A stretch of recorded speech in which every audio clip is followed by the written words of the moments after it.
Dentistry in General Radio Network presents the Independent Dental Practice Podcast with Dr. Sonny Spira.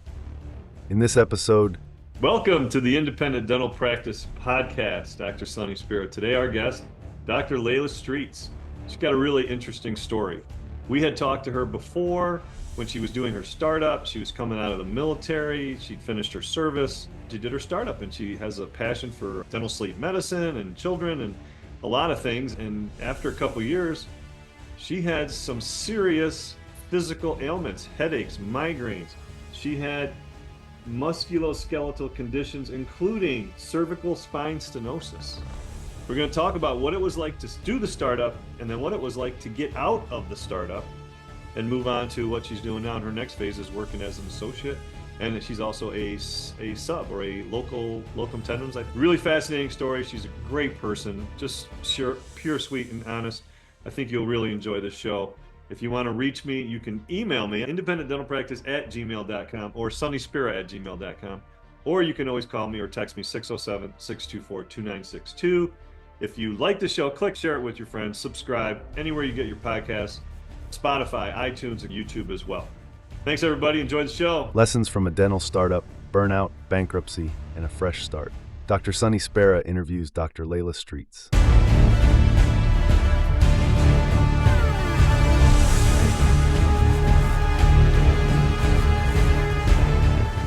Welcome to the Independent Dental Practice Podcast, Dr. Sonny Spira. Today, my guest is Dr. Lejla Straits, who's an old friend. We had talked to her as she got into her startup out of the military. So I'm going to give you a little background. And this is going to be an interesting show because we're going to talk about what it takes to get out of your practice, because she had a startup and as of 3 months ago, closed it. And I mean, I'm sure she's got more than enough lessons to pass along to all of us. So this should be a fun episode. Dr. Lejla Straits earned her DMD from Tufts University School of Dental Medicine in 2017. She then served as an active duty dental officer in the Army at Fort Bragg, North Carolina until 2022. Following that, she became the proud owner of Smiles in the Pines, a de novo dental practice, which means startup. However, after 2.5 years of dedicated service, she made the difficult decision to close her office due to provider burnout and a diagnosis of cervical spine stenosis, along with other musculoskeletal conditions. Embracing a new chapter, she transitioned into the associate lifestyle, prioritizing self-care while remaining an engaged member of her community through her church, her children's sports activities, and other things. Additionally, she is a diplomat with the American Board of Dental Sleep Medicine, reflecting her commitment to expand her expertise in dental sleep medicine. This journey has transformed her from a practice owner to a free agent, which we were talking offline before we started, in the dental world. And she just had another hour interview before she came on with us. So we gave her a little break, but she's ready to roll. And it allows her to redefine her approach to dentistry and personal well-being. All right, Dr. Lejla, how you doing? I'm doing good. How are you, Sonny? I'm great. Nice to have you on. Pleasure To catch up. here. Great to catch up. So let's give a little Reader's Digest version of you finished the military, right, commitment. And you stayed in that area, right? You stayed in the Pinehurst area, which is very close to Fort Bragg. Yeah, so just to give you background, my husband's in the military. So I don't really have a lot of freedom in moving places. And the area that I'm at is pretty, quote, saturated with dental providers. And having no family around, having 2 little kids back then, I think my kids were 1 and 2, or just about to be 1 and 2 years old. Daycare situation is very difficult. So I had to find a way to practice dentistry and still be in the area while still being able to be a mom. If you were to move or, let's say, deploy, etc., all responsibility falls on my hands. So I figured, hey, what's the easiest way to have your own schedule? It's through practice ownership. Every other practice was like an 8 to 5, 7 to 5, or 7 to 7 even. And I needed to be around for my kids before and after those hours, or in case one of them gets sick, guess what? All responsibility falls on my hands. And childcare was always a situation here where there's just not enough. Still to this day, there's just not enough childcare.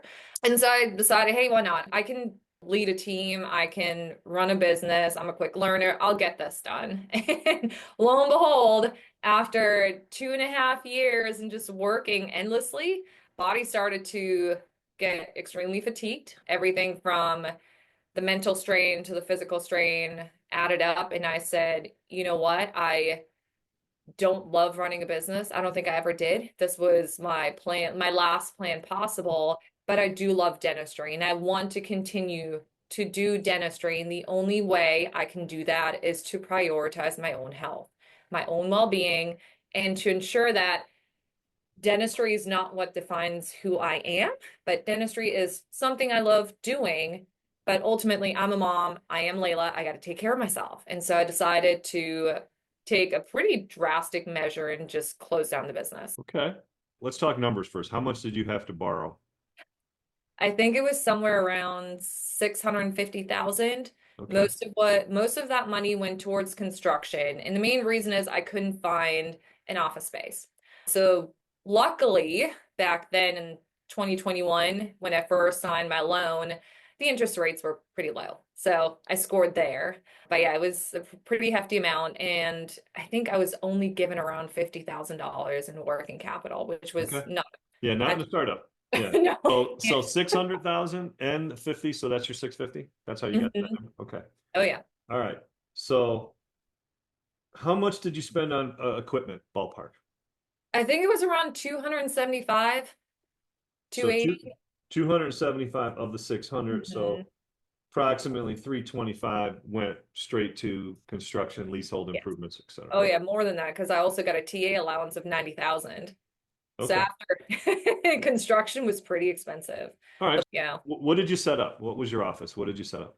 It had 4 ops, 3 of them that I was working out of. My last year of being in office, I actually had leased my private office in my fourth room to a speech language pathologist and an occupational therapist because towards the last year and a half of what I was doing was more pediatric based. And Mhm. so it worked in my favor having that internal referral source and someone I can send patients to because I was doing a lot of infant and kid frenectomies. So it also helped with just paying money down on the lease. So what did that lease look like? Like I said, it was a $90,000 allowance that I was given to build the space. It was a 10-year contract with the ability to extend it for 5 years twice. Okay, so you had a 10-year lease with two 5-year options. What was your monthly rent? It was, gosh, it was 3250. Of course, I had to pay taxes. Okay, so you had a 10-year lease. Mhm. What if any was like an out clause? I don't think there was one. And the only thing that would get you out of the lease is if the business were to shut down, because I wasn't a personal guarantor on the lease, or if you got, Well, we'll say that that's a big one right there. yeah, I didn't have a personal guarantee on the lease. So I signed as my PLLC. Mhm. And the other option that you also had is you could find someone else to take over the lease. So but that's a huge, can you imagine if you didn't? Yeah. And you personally, you're on the hook. So even though you're not there, you're still paying that rent, right? Oh, yeah. So you said you subleased. So you were there 2.5 years, call it 30 months, and you rented for the last 10 months to the speech Yes. person? So I rented for the last 10 months. They had plans of moving into a bigger space because with occupational therapy, Sure. you need more space. But they are friends of mine, and it really helped them start off their business too. So I also had plans before closing to ask them to move out. I was like, hey, I kind of Okay. want to expand as well and start utilizing the fourth operatory. What did they pay you? They paid me, actually, I gave them a great deal. I think it was 2,000 a month. And that was you being able to use, they didn't have to pay for electricity, they didn't have to pay Right. for internet. It was all included, just take the 2 rooms. And we coordinated days that they were in the office where there was only one day where we were sharing a space. And that was when I wasn't drilling. So I was doing more evals or appliances.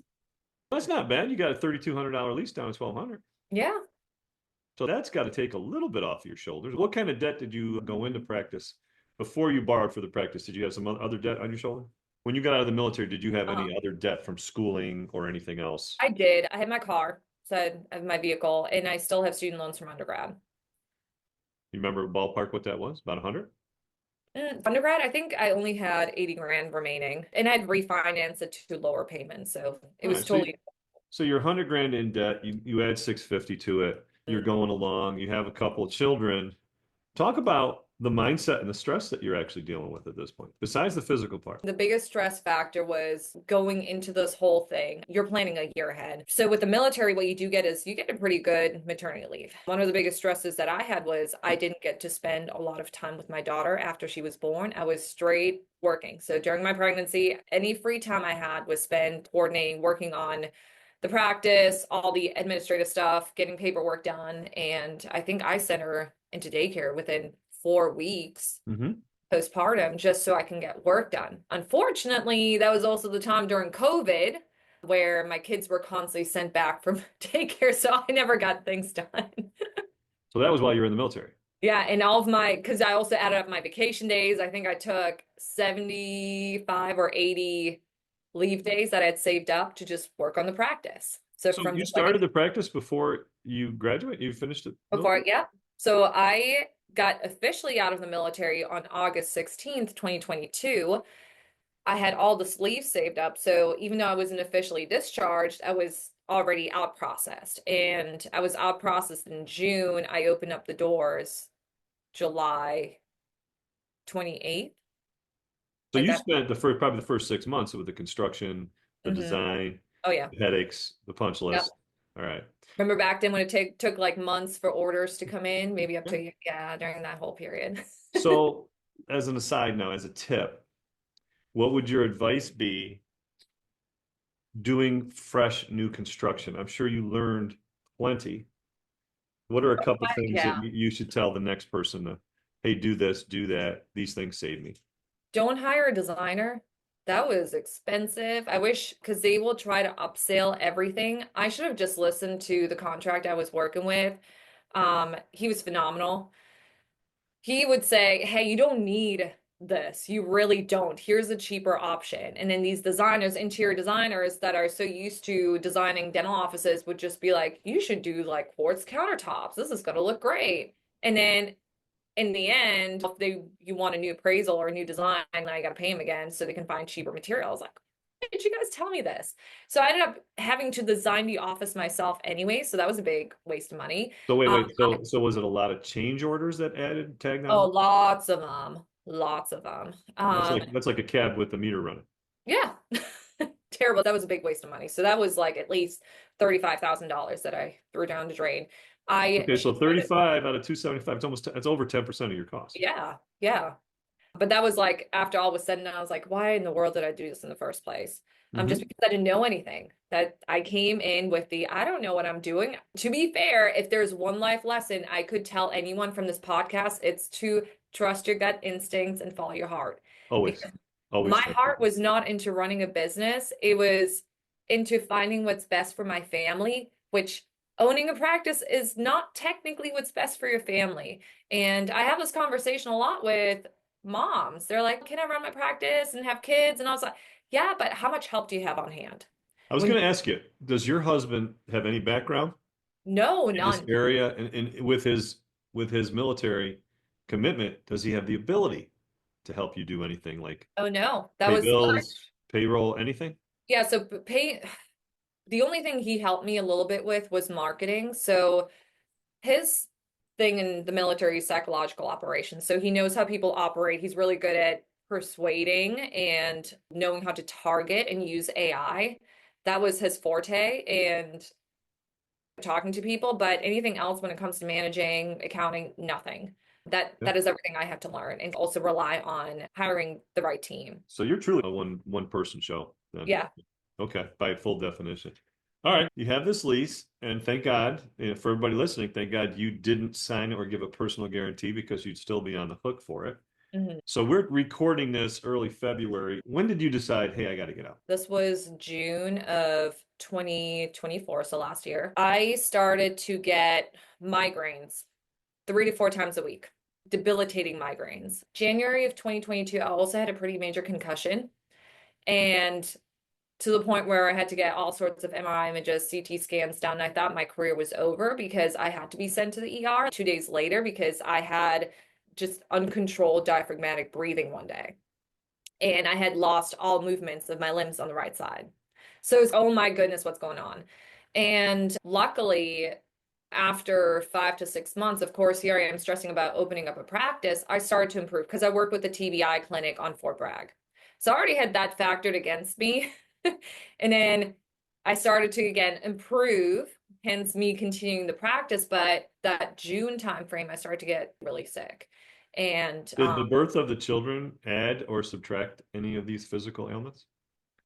probably add to it to include age, stress. I've been diving really into understanding hormone regulation and how can that can affect literally everything. So it was stress was a huge factor, posture was a huge factor. The fact that I hadn't exercised in 2 years was a huge factor. So that was like that realization, what am I doing? And then at the end of June, I thought about it some more because I was for that past year leading up to June, I was just in a very stressed and uncertain time period with not finding good employees or trying to find employees when others would move or relocate. And of course, with that hygiene shortage that we still have, and then there was an assistant shortage. And I didn't, of course, I'm running a practice that's open Monday through Thursday. And again, everything's on my shoulders. I was just burnt out. And I was like, you know what? I need to step back. Is this something I want to continue doing? Because my health is going downhill. Right. So you're recognizing it early. You're aware not just the symptoms, but you're also aware of the actual malady, right? Yeah. So you decide, all right, July, I'm not doing this anymore, and then you're actually out by October. That's 3 months. So that had to be a whirlwind Yep. of 3 months. What did you do? So Did you put the practice for sale? So what they appraised my practice for was less than the debt that I had. Gotcha. I tried looking for an associate dentist to work more days than me, and that was also slim pickings. Plus, it takes several months to really find someone who can fit your practice. I did talk to, during that time period too, I talked to also a bankruptcy attorney because the Uh-huh. brokers have told me you might want to consider bankruptcy if you're going to have still a substantial amount of debt. Oh, I wow. think, Okay. yeah, I think my resale value for the practice was around 350 and my debt was still in the 500s. Mm-hmm. So it was, if I were to sell it, I would still carry that $200,000 debt that I would still have to pay off. And so I talked to a bankruptcy attorney and they were like, what do you have? And I was like, nothing. I literally own nothing. Everything's under my husband's name. The house that I did own, we ended up selling to move into a bigger one, into a bigger home, because that was our startup home. And my husband ended up financing that one. My car, my mother-in-law purchased from me because hers broke down, and my husband had traded in his truck for a van. And I was like, hey, great, this can be my mom car. He also likes to drive older trucks from like the 70s and 80s. So he purchased himself another vehicle. So yeah, honestly, it came down to, do you want to go through the whole process of selling and being in debt or just file for bankruptcy? And I was like, I'll just go ahead and do that. And Who's giving this advice? A lawyer or an accountant? a lawyer. Okay. Was it? I sat down with a lawyer and we went through, what do I own? How much money do I have? Have I sold anything worth of value in the past 4 to 6 months prior to filing? What would the whole case look like? Because as a single owner PLLC, you're also a personal guarantor in all the equipment that you finance. So it was still all on me. So from a financial perspective, that was the only option I had in order to start afresh. And Okay. just, So you fought, what is it, Chapter 11? What is it? it was Chapter 7. Okay. so chapter 13, of course, I had to learn all about bankruptcies. I had no Yeah. idea what it Yeah. was. Let's tell us what's that is. So chapter 17, no, not 17. Chapter 7 is complete liquidation of personal loans and like any personal debt, credit card, etc. Chapter 13 is reconsolidating debt, but it doesn't alleviate your debt. It just helps you manage your payments. So at this point, now we're 3, 4 months from that. Your debt's free. And how long does that stay on your credit report? It first hits you when you file. So that's when your credit plummets. And then it stays on there, I want to say for 10 years. But after 2 years, that's when your credit really starts to go back to normal, honestly. It's just Okay. on there. You do anything that you try to get a loan on, you have to validate the reason. Okay. So let's talk about financially. Mhm. What was your bare minimum you had to make to keep the lights on? And were you making any money in the first year? First year, no. First year, I was not making any money. A lot of money went into towards marketing. And of course, like everyone's expectation of having an increased pay. I also like new equipment. So I kept purchasing new equipment and CEs to, again, differentiate myself from other practitioners.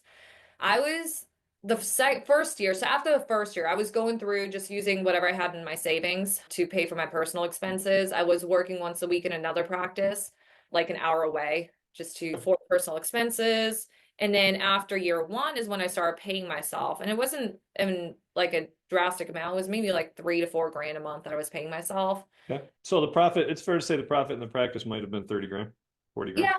Yeah, it wasn't anything wild, but we were trending upwards, and that's what you want, like that gradual increase. Now, if you didn't have the physical ailments, do you think Yeah, you could have sustained this? I think so. It Okay. was just how much more could I take it? There was also a psychological aspect of it when I was doing work and my kids wanted attention because I'm constantly on the computer, and my daughter pretended to be me by being on a laptop. Hmm. And when she wanted something, she was more of a nuisance than anything else. And that's when I had the reality check. This is not okay. It's like Right. my child should not, like I did this for my kids. They're not the problem. It's what I'm doing 24/7. So I was not present and I could tell.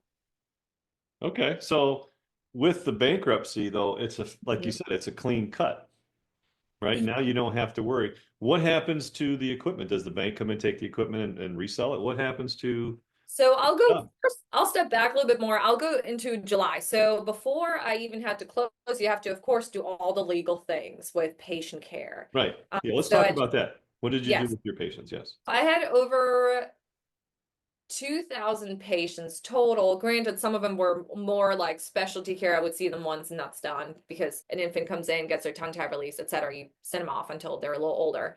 So I had over 2,000 patients. I, at the time of closing, didn't know what I was doing. I thought I was going to move. I thought I was going to move to Georgia. That was my plan. I was like, I'm probably just going to go to Georgia, find a job there because we got family there as well. Yeah, but your husband can transfer like that? I know. He had a year and a half left, and I told him, I was like, hey, I think I might just grab the kids. I'll drive up here every month. I need a fresh start. So of course, you have to always give patients a 90-day notice. You have to contact the board. You have to contact malpractice. You have to Right. contact all these different places, send formal letters, send formal email, letting them know you have our anticipated date of closure is this. You have until this date to complete any treatment that we had started. We're here for emergency. However, we don't take any new patients on. So you have to cut the ties with accepting new patients. Then, oh gosh, it took me forever to put together all the letters. So there are companies that will mail out letters on your behalf.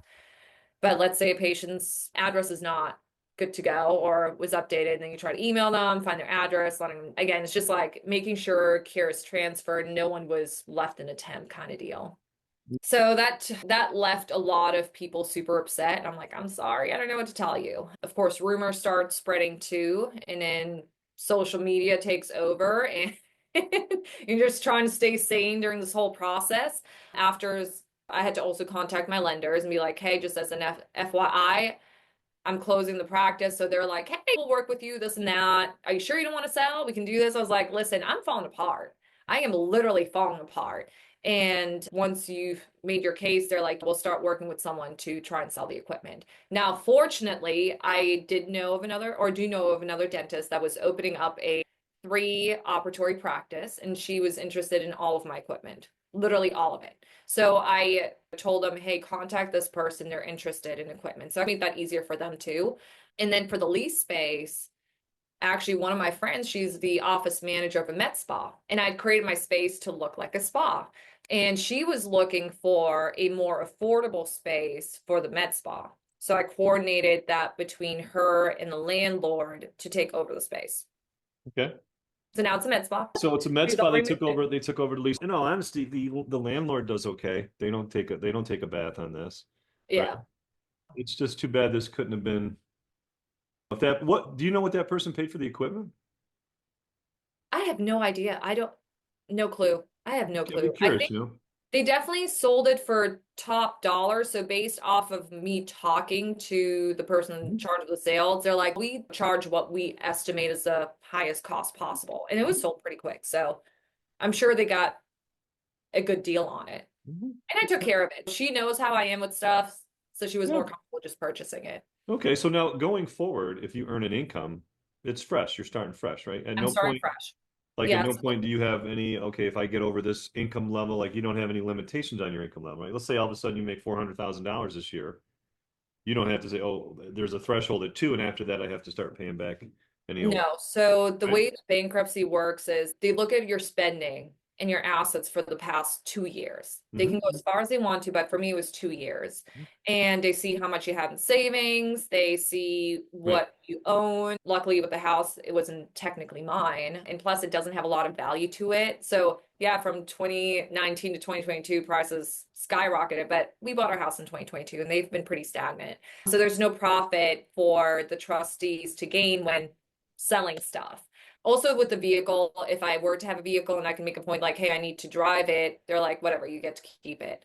So once the debt is discharged, everything's fair deal. So you're starting off fresh. So has You're that good been to done? go. That's been discharged? Done. It's done. Once it's discharged, it's How done. long did that take for the discharge of debt? So I filed end of September and it got discharged beginning of January. Okay. And I had a 3 or 4 pretty, months. yeah, so I had a pretty difficult trustee. He was terrible. Yeah, because I'm sure it doesn't happen often in dental practices. It It's doesn't. not an occurrence. Loans seem to be pretty readily available for people with $400,000 student loans, and they're going to take on $1 Yeah. million. It's a big tamale, Yeah, I didn't get my student loans discharged. So there are things that you cannot Sure. get discharged unless you file for more stuff. But they do really, because you have to meet with the creditors too and the trustee, and you do this like Zoom call and you sit through it until it's your turn, listen to everyone else's case. And they mostly want to understand that, hey, you're doing this in good faith. For me, it was again, like I started getting chronic headaches, my health was deteriorating. I literally cannot work more than 3 days a week. I have to get my health back in order, which is what I've been doing. But And that's your plan moving forward, to work 3 days a week. Is that correct? honestly, I think I'm good to work 4 days a week now. It's like I've Well, worked don't myself be up. pushing yourself already. I'm not. You're So only out of it for a couple months here. the first month, I started doing yoga twice a week. Hmm. I started going to church every single Sunday. I started signing my kids up for every sport that they want to do, slash that I want to bring them to. I Hmm. have been making time to go to the gym again. And I started off temping 2 days a week. And then I started a kind of like a 90-day working period with this one practice. And I've been working there twice a week and then temping 1 to 2 times a week. And I've been good as long as I keep moving and not have like a stressor during the time I'm not in chair. I've been fine. So what does that look like? What does it look like financially as a temp? Great. Yeah. So on average, I make anywhere, depending on the practice, anywhere from 125 to 140 an hour. And it's not like you're doing anything complex either. It's like hygiene checks, you'll do an emergency, you'll do a filling here and there, maybe a crown. If you're there for more, like for an So extension, 6 or 8 hour day. like it depends. One practice, I sometimes do 11 hours. They're like an 11-hour a day. Yeah, again, it's not bad. Yeah, but you better be careful with yourself. So let's say if you do a 10-hour day, right, you're talking about 1,200 to 1,300 hours for that day. Yeah. So if you do two temps, 2 weeks, 2 temps, excuse me, temp twice per week. Let's say you're bringing $2,000 a month, a week home for 2 days of temping, That's right? just for two. Yeah. That's two. So now if you add another day or two in Mhm. private practice, what does that look like for you? And like for the ones that where I'm working at right now? Yeah, what does that look like? What is that for you? Like, because you're not fresh out of school, No. you're not with no experience, you have Mhm. a whole set of skills that you're walking through the door with. What does that look like for yourself in terms of your income earning ability? Way higher than that. But here's the thing with the place that I've been doing my work in period, I don't have a lot of, so I'm technically right now trying to find a place where I can utilize all my skill sets because I know what my potential is. And with some practices, they're not ready to hand over treatment to you. So you start off on a fresh plate, just seeing like new patient emergencies or new patient exams. But there are those practices that I'm trying to find where you can start doing some more procedures. One practice that I've been interviewing with is looking to fill the associate schedule before their own. And I had been working in a clinic where the owner wants to fill their schedule and then throw anything else onto mine. And I was like, that's when you've had a decade of training. What's your perfect scenario then? Here's my guess. You can tell me how crazy I am. You find a practice where you can have your practice within a practice. And right, so you have a niche, right? Not a lot of people do a lot of sleep, and not a lot of people are working on infants and small children like that, right? So if you were able to do that, and then you had some ownership of that portion within another practice. Now, what is your ideal scenario? Yeah, do you mean like a partnership? Yeah, but yes, but it's almost okay. It's almost like it's a general dental practice, and we have a pediatric component, right? Component. And the pediatric component, they have a partnership ownership. It's a different deal than if they're just working as an associate, right? They have a little more say over it. They hire some of their own staff, almost like an independent contractor relationship, but more of a partnership type of thing. Yeah. So you can't be gone the next day once you've built it. Yeah. That is my ideal. And that's what I'm trying to establish. I'm not, trying to be an associate just to do fill in dentistry. That is not the goal, but also finding that ideal practice that is open and wanting to expand services is probably going to be my ideal place to practice. One that still takes holistic, whole care seriously, and that's like their core of their practice. And then always advancing with new technology. Of course, finding that is difficult. It takes time. This is why I've been temping. Having that control over my schedule has definitely helped until I can find that quote partnership or potential future partnership. All right. So how many, and you see yourself doing this, what, 3 days a week then, or 4? Ideally, here's the thing, I don't mind working long hours if it's just 3 days a week. 4 days a week would be the max.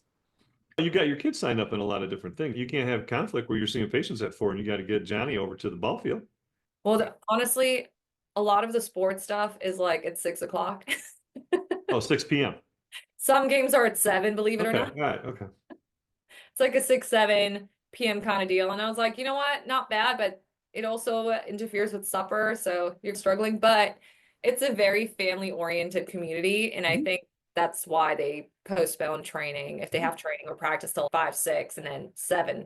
If it's basketball, it's the only one in baseball that I've seen that has 7 p.m. practices. Basketball is the best one anyway, but that's another story. And we're going to wrap this up shortly. I, as a person with 2020 rear view vision now that you have, give me 2 or 3 things that you did then as your startup that you would do differently now? Number 1, hire a consultant company. I've heard great things about them, having someone to guide you through stuff. A consultant for what part though? What do you mean? Practice, like a startup practice. And there are quite a few of them. So is it more a consultant for the business part or more for the actual physical startup build up? The physical startup and business. That's a big ask. I know it is, but I would have invested that money into it because I ended up taking trying to fix things afterwards. You paid a steep learning curve for yourself. Yeah. Okay. All right. Well, that's great. That's number 1. Good. 2, take your time with hiring a good team. Hire slow, fire fast. Yeah. That was sometimes I was desperate during that time period. I was like, just come on board. Can you work tomorrow? And then 3, if you have doubts, don't do it. Go further. If you ever doubt starting up, don't do it. I don't think you're ready. Startups are for someone who is 100% does not see themselves doing anything else. Or the other one is purchase instead of do a startup, buy out. Buy another practice. So number 3 really is you got to be all in then, right? Yeah, you have to be all in. And being a mom made it very difficult to do that, right? It was like I started off the podcast. Business ownership was not my drive. It was patient care and dentistry and flexibility. But you also said you wanted a priority, not just your physical health, of being there and present with your children. Exactly. And you can do that with, there's nothing wrong with that. But you can't lie to yourself and say, I want to do this, but you really don't. So don't you think that more time spent introspection is more important? Yeah. Absolutely. Okay. Good lessons.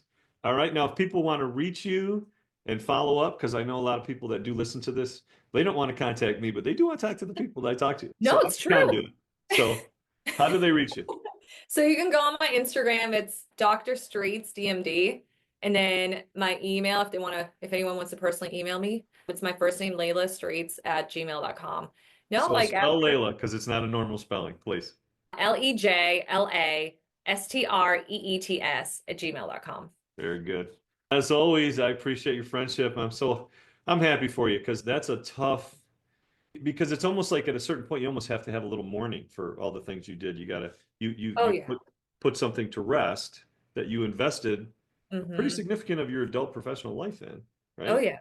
It was not And an easy decision. yeah, you Absolutely got to not. deal with, okay, I didn't make this happen like I wanted to. You Mhm. seem so well adjusted after it all. I give you a lot of credit because I know there's people that they never, that's a regret. They just never let go and they hang on to. And it Mhm. becomes the albatross around their neck. It's not helpful. I will say this, there's nothing worse than chronic and acute pain.